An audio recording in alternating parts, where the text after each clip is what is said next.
Good morning students, how are you all? I hope you all are fine. So today we will discuss about limiting reagent. Okay, what are limiting reagent? So let's start.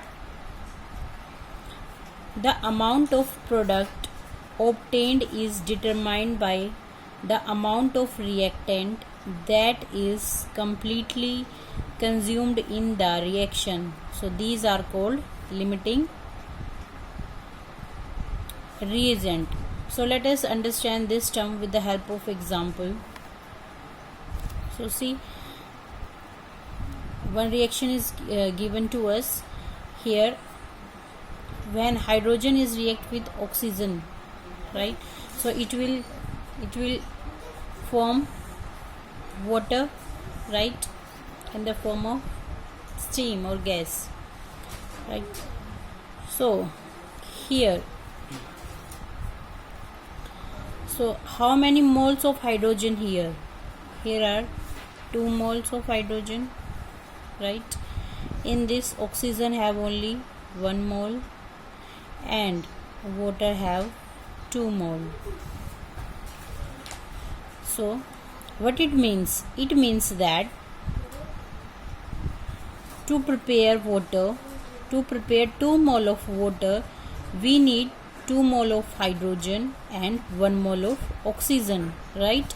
So when 2 mole of hydrogen combine with 1 mole of oxygen, then it will give 2 mole of water. I hope this is understood by you. Okay. Now look at the another reaction, or let it be like this. If we having with us, right, if we having, this is the reaction which will take place.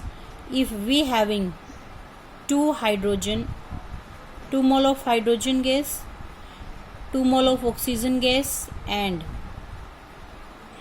what will be the product? Okay, so what will be the product? Because we know that when 2 mole of hydrogen react with 1 mole of oxygen, it will form 2 mole of water. Get it? Then see, in this case 2 mole of hydrogen, but now we having 2 mole of oxygen, right. So in the above reaction, we need only to prepare 2 mole of water. Compare these both, we need only 1 mole of oxygen, right. So see, 1 mole of oxygen is extra here. 1 mole of oxygen is extra, and when 2 mole of hydrogen or 1 mole of oxygen react, so they will form 2 mole of water. So 1 mole of oxygen is extra, right. So 1 mole of oxygen we can say extra. So this extra molecule, which is this extra mole which is present with us, this is called excess reactant. This is called excess reactant. But we having 2 mole of hydrogen, and we have to require 2 mole of hydrogen to react with oxygen to form 2 mole of water, right. हमें 2 ही मोल चाहिए थे hydrogen के, right, और 1 मोल हमें किसका चाहिए था? Oxygen का चाहिए था वाटर प्रिपेयर करने के लिए. ओके, बट यहाँ पे अगर हमें 2 मोल दिए हुए हैं, अगर हम इसकी रिएक्शन करवाते हैं तो मीन्स 1 मोल एक्स्ट्रा है. तो जो ये एक्स्ट्रा मोल है यहाँ पे, तो that is called excess reactant. That is called excess reactant. The reactant which is not completely consumed, right. वो रिएक्टेंट जो किसी भी रिएक्शन में कंप्लीटली कंज्यूम नहीं होता, मीन्स आप कह सकते हो दैट इज लेफ्ट ओवर, जो बच जाता है, उसको हम क्या बोलते हैं? Excess reactant. But we are talking about limiting reagent, right. तो लिमिटिंग रिएजेंट क्या होगा? जो रिएक्शन में पूरा का पूरा कंज्यूम हो जाता है, राइट. जो पूरा का पूरा रिएक्शन में कंज्यूम हो जाता है, उसी को हम क्या कहते हैं? Limiting reagent. Okay, so it is defined as the reactant which is completely consumed during reaction. तो वो reactant, जैसे कि यहाँ पे हाइड्रोजन की बात करें, राइट, 2 हमने मोल लिए थे और 2 के 2 ही कंज्यूम हो गए, तो वो रिएक्टेंट जो पूरा का पूरा कंज्यूम हो जाए रिएक्शन को प्रिपेयर करने में, तो उसको हम क्या बोलेंगे, लिमिटिंग रिएजेंट। और जो एक्स्ट्रा है, जो लेफ्ट ओवर बच गया, राइट, जो एक्स्ट्रा बच गया है उसको हम क्या बोलेंगे, excess reactant, right. I hope this is clear to you. Okay, so let us understand this with the help of example. See here, this is a general example, right? So first reactant is A, right, and second is B. When these two reactant is combined with each other, then they will give 4C and 5D. So this will be the product and this will be the reactant. तो सबसे पहले हमारे पास क्या challenge होता है, we have to find, किसी भी reaction को अगर हमें रिएक्शन दे रखी है तो पहले तो हमें रिएक्शन पता होनी चाहिए, ओके, न्यूमेरिकल्स करने के लिए। उसके बाद the second step is we have to balance the reaction, balance the equation which is given to us, okay.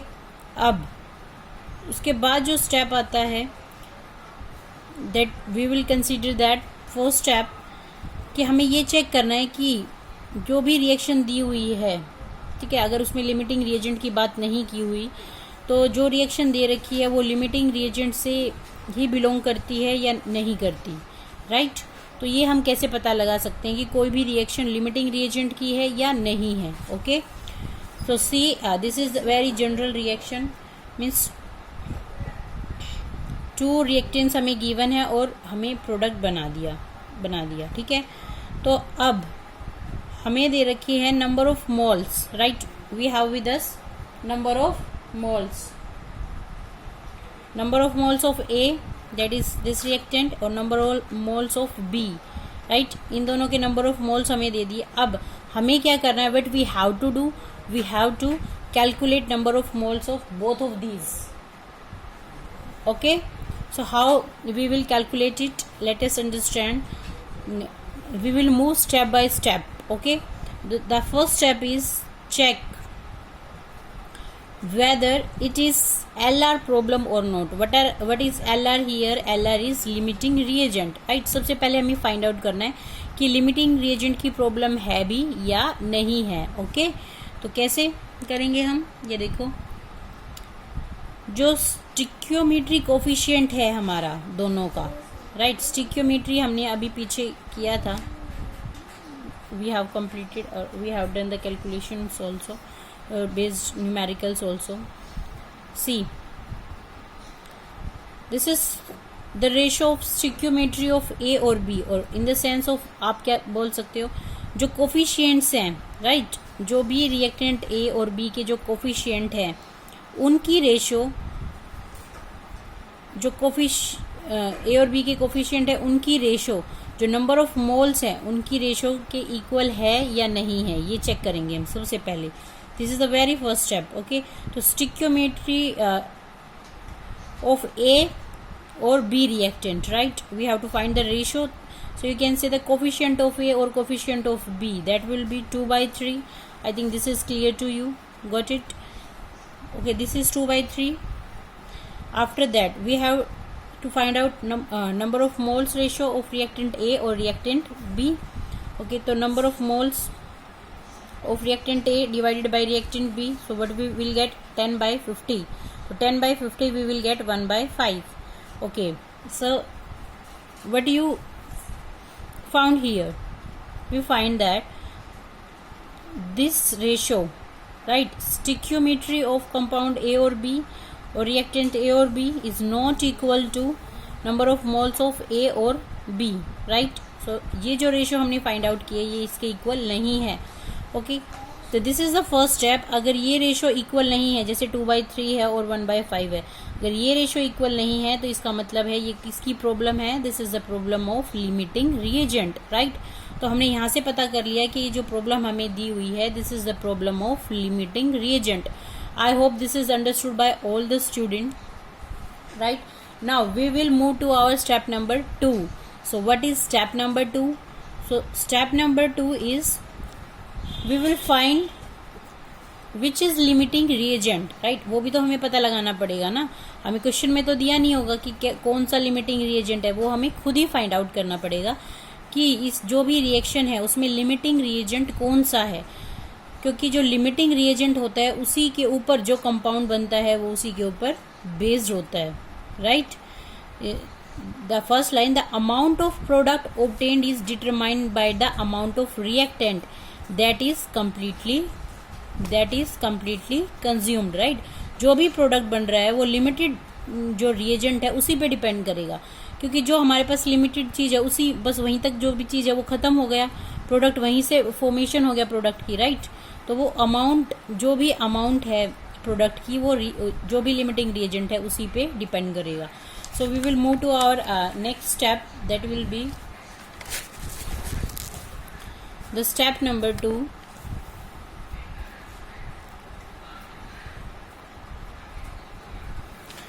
सी, अभी हमने स्टिक्योमेट्री और नंबर ऑफ मोल्स देख लिया। स्टेप नंबर 2 में हम देखेंगे कि जो नंबर ऑफ मोल्स और स्टिक्योमेट्री है दोनों रिएक्टेंट्स की, राइट, तो जो सबसे लोवेस्ट हो गई जो रेशो नंबर ऑफ मोल्स और स्टिक्योमेट्री रिएक्टेंट्स की जो सबसे लोवेस्ट वैल्यू आएगी वही हमारा क्या हो जाएगा, LR, वही हमारा क्या हो जाएगा, limiting reagent. I hope this is understood.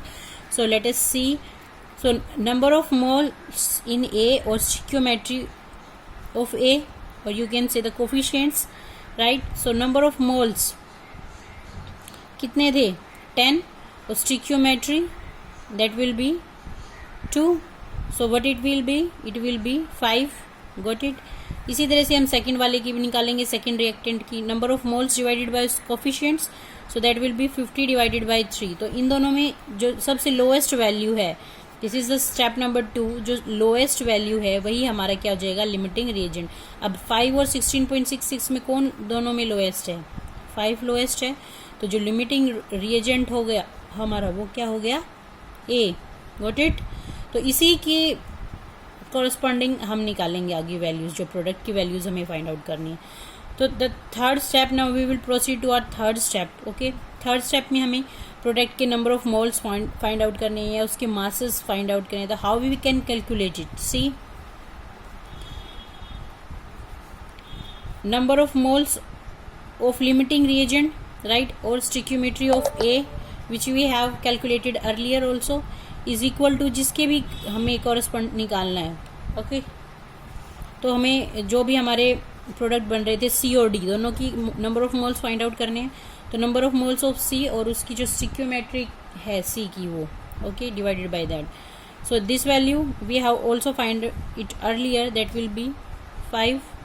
Okay, और N की वैल्यू तो हमें निकालनी है, नंबर ऑफ मोल्स हमें कंपाउंड के लिए जो भी हमारा प्रोडक्ट बना है उसके लिए निकालने हैं। और जो स्टिक्योमेट्री है C की वो क्या हो जाएगी, 4, वो हमें दे ही रखा है उसका coefficient.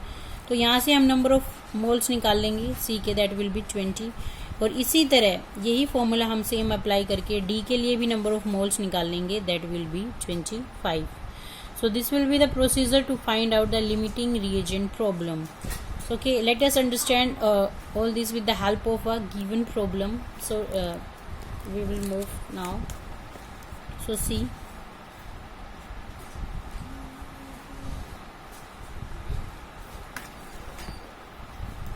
this is a problem given. 50 kilogram of nitrogen gas and 10 kilogram of hydrogen gas are mixed to produce ammonia. Right? अब देखो, नाइट्रोजन और हाइड्रोजन गैस ले लिए, उनकी हमें मासेस गिवन है और क्या प्रोड्यूस करना है, we have to produce ammonia. Okay, so हमें क्या कैलकुलेट करना है, कितनी अमोनिया बनी है, राइट, कितनी अमाउंट ऑफ अमोनिया बनी है, means we have to find out ammonia, mass of ammonia. So identify the limiting reagent in the production of NH3 in this situation. और हमें दूसरी चीज क्या निकालनी है, लिमिटिंग रिएजेंट, कि इस सिचुएशन में लिमिटिंग रिएजेंट कौन सा है। Got it? So we will move according to steps. Okay, so first step हमारा क्या था, हमें लिमिटिंग रिएजेंट फाइंड आउट करना था, राइट। इसमें तो ऑलरेडी लिमिटिंग रिएजेंट दिया हुआ, तो there is no need to find that. Okay, so now we will move to second step. Second step is we will we have to found whether which of reactant is limiting reagent. Okay, उसके लिए हमें क्या करना था, उसके लिए हमें number of moles और स्टिक्योमेट्री वाला फॉर्मूला अप्लाई करना था, राइट। बट अब यहाँ पे हमें नंबर ऑफ मोल्स डायरेक्ट नहीं दिए हुए, क्वेश्चन में हमें क्या दिया हुआ है, मास दिया हुआ है। तो हमें पता है नंबर ऑफ मोल्स का क्या फॉर्मूला होता है, we will find number of moles to apply that formula. Okay, तो number of moles of nitrogen if we found 50 is given to us, mass divided by molar mass होता है, तो मास 50 है, molar mass कितना हो जाएगा नाइट्रोजन का, 14 to 28। so this value is given in kilogram, so we will change this value into gram. Okay, so we will we will multiply this value by 1000, right?